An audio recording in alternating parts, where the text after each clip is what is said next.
Good morning children, welcome to Praveen tutorial.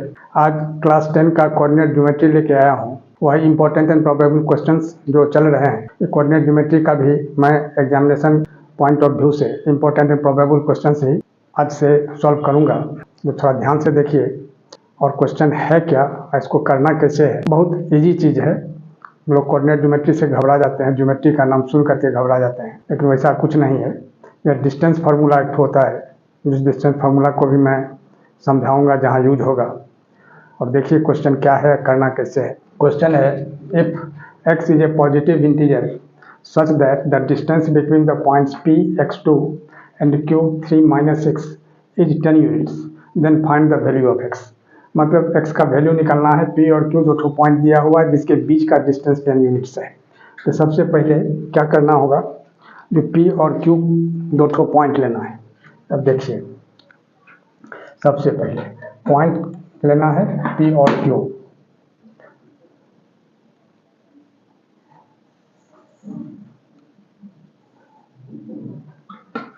यह point हो गया P और यह हो गया Q। और P का कोऑर्डिनेट दिया हुआ है कितना, x2, और Q का कोऑर्डिनेट दिया हुआ कितना 3 और -6। और इस दोनों के बीच का डिस्टेंस दिया हुआ है 10 यूनिट्स। जो क्वेश्चन में है वो पहले कर देना है, और इसके बाद फिर जो डिस्टेंस फार्मूला है वही डिस्टेंस फार्मूला यूज करना है। तो सॉल्यूशन में क्या करना होगा, थोड़ा ध्यान से देखिए। जो P Q is equal to 10 units है। पी क्यू का मतलब होता है distance between the points P and Q. तो पी और क्यू के बीच का डिस्टेंस दिया हुआ कितना, 10 यूनिट्स। इसको क्या लिखना होगा, जो P Q is equal to 10 units यहाँ लिख देना है। अब पी क्यू जो है, P का जो कोऑर्डिनेट है x और 2, इसको x1 सपोज कर लीजिए, इसको y1, और इसको Q को x2 और y2। यानी x1 हो गया x, y1 हो गया 2, x2 हो गया 3, y2 हो गया -6। अब PQ जो है, the distance between P and Q, इसका फार्मूला क्या होता है PQ का। PQ रहे, AB रहे, XY रहे, कुछ भी रहे, फार्मूला वही रहता है। तो फार्मूला क्या होता है, x2 - x1 whole square plus y2 - y1 whole square. यही फार्मूला होता है। इज इक्वल टू कितना, 10 यूनिट्स। अब देखिए, अब x2 क्या है, x2 जो है यहाँ 3 है, तो यहाँ क्या होगा 3 - x होल स्क्वायर, अब प्लस y2 - y1 यानी -6 और -2 होल स्क्वायर, और इसको रूट के अंदर रखना है, इज इक्वल टू 10। अब क्या होगा, थोड़ा ध्यान दीजिए, दोनों तरफ रूट हटा दीजिए। रूट हटाने के लिए क्या होता है, दोनों तरफ नहीं, एक ही तरफ रूट है। इस रूट को हटाने के लिए क्या किया जाएगा, तो स्क्वायरिंग बोथ द साइड्स। तो पहले इसको अंदर में पहले सॉल्व कर लिया जाता है। तब a - b का होल स्क्वायर का फार्मूला लगेगा यहाँ, तो 3 square plus x square -2 × 3 × x। यही क्या है, a square plus b square -2ab।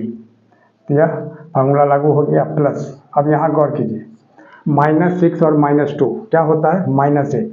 तो -8 का होल स्क्वायर यहाँ क्या लिख सकते हैं, +64 इज इक्वल टू कितना, 10। अब ध्यान दीजिए थोड़ा सा, अब यहाँ क्या होगा, जो 3 3 जा 9, अब plus x square -6x plus 64 is equal to 10। अब क्या होगा, अंडर रूट, अब x स्क्वायर -6x और 64 और प्लस 9 कितना होगा, 73 इज इक्वल टू कितना, 10। अब इसको रूट हटाना है, तो रूट हटाने के लिए क्या करना होता है, स्क्वायरिंग बोथ द साइड्स, दोनों तरफ स्क्वायर कर देना है। On squaring both the sides, मतलब दोनों तरफ स्क्वायर कर देना है। अब आइए यहाँ, जब स्क्वायर करेंगे तो इसका रूट खत्म हो जाएगा, यानी क्या होगा, x स्क्वायर -6x अब प्लस 73 इज इक्वल टू 100। अब गौर कीजिए, तो x स्क्वायर -6x अब प्लस 73 अब -100 इज इक्वल टू 0। सबको एक तरफ ले आना है। अब यहाँ क्या होगा, x स्क्वायर -6x अब -27 इज इक्वल टू 0। अब आ जाइए splitting the middle term factorization, जो पोलिनोमियल में आप लोग पढ़े थे, जो कांस्टेंट टर्म को कोएफिशिएंट ऑफ एक्स स्क्वायर से मल्टीप्लाई करके और उसको फिर फैक्टराइज किया जाता है, और लास्ट साइन अगर माइनस है तो सेपरेट करके और प्लस है तो ऐड करके लाया जाता है। यहाँ माइनस का साइन है। अब गौर कीजिए, 27 को 1 से मल्टीप्लाई करेंगे 27 होगा, 9 3 या 27 होता है, 9 में 3 माइनस कर देंगे तो कितना होगा 6। यहाँ लिखना होगा एक्स स्क्वायर माइनस 9 माइनस 3 और X minus 27 is equal to 0। तब एक्स स्क्वायर माइनस, अब 9 को x से मल्टीप्लाई करते हैं तो कितना होगा 9x, अब माइनस माइनस प्लस 3x, अब माइनस 27 इज इक्वल टू 0। अब x कॉमन आ जाएगा तो यहाँ हो जाएगा x माइनस 9, ठीक है, और प्लस 3 कॉमन लेते हैं तो यहाँ भी हो जाएगा x minus 9 is equal to 0। अब x माइनस 9 दोनों में है तो x माइनस 9 कॉमन आ गया, यहाँ बच गया x plus 3 is equal to 0। अब देखिए, अब यहाँ क्या है, अब एक बार इसको 0 लेके बढ़ना है, एक बार इसको 0 लेके बढ़ना है। तो either this is equal to 0 then this multiplied by this is equal to 0, और this is equal to 0 then this multiplied by 0 is equal to 0। तब if x minus 9 is equal to 0 therefore x is equal to 9, और if x plus 3 is equal to 0 therefore x is equal to minus 3। अब देखिए x का दो answer आया, एक तो 9 आया और एक तो माइनस 3 आया, लेकिन यहाँ क्या कर रहा है, x is a positive integer.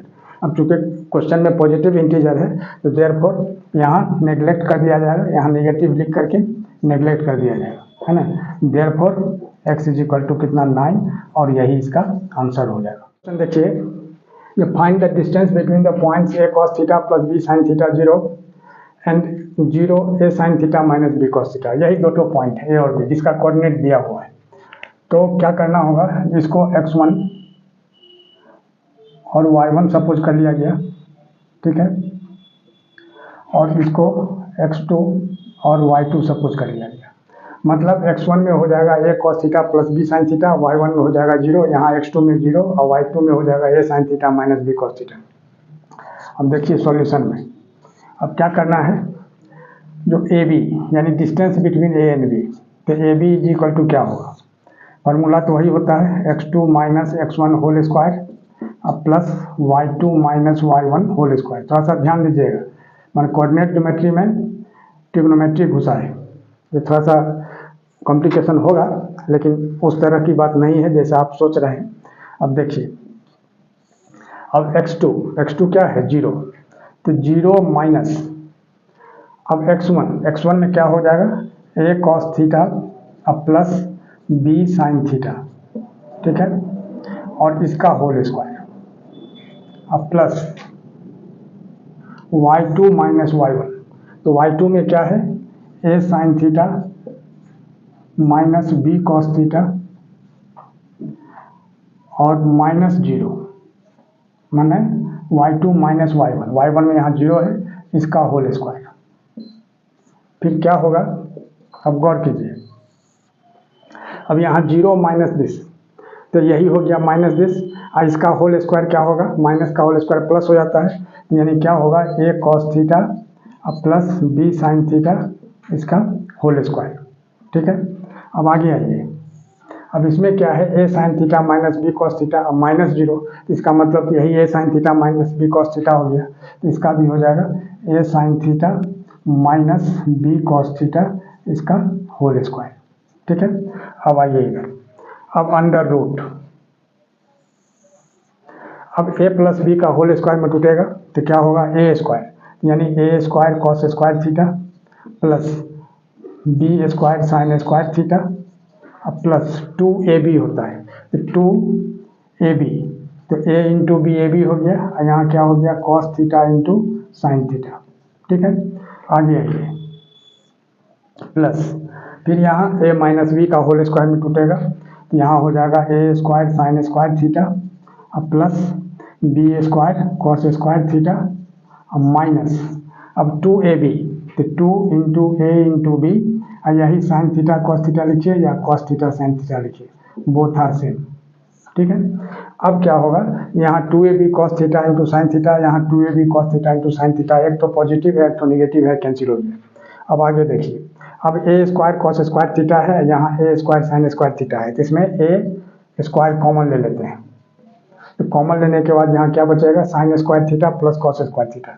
थोड़ा ध्यान देना है, यही थोड़ा कॉम्प्लिकेशन है और कुछ नहीं है, बहुत ईजी है। देखिए, A square cos square theta, A square sine square theta में ए स्क्वायर कॉमन ले लिए, अब यहाँ B square sine square theta, B square cos square theta, इसमें क्या करना होगा, ये बी स्क्वायर कॉमन लेंगे, तो यहाँ भी बच जाएगा कितना, वही sign square theta plus cos square theta.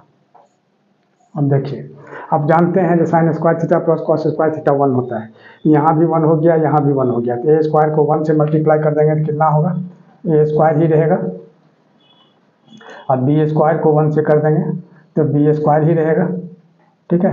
यानी क्या हो जाएगा, under root A square plus B square units, हमेशा ध्यान रखना है इसमें यूनिट्स लिख देना है डिस्टेंस में, और यही इसका आंसर हो जाएगा। और इसी तरह का इंपॉर्टेंट क्वेश्चन का सीरीज हमारे बीच चलता रहे, इसके लिए आप लोग लाइक शेयर और सब्सक्राइब जरूर करें। धन्यवाद।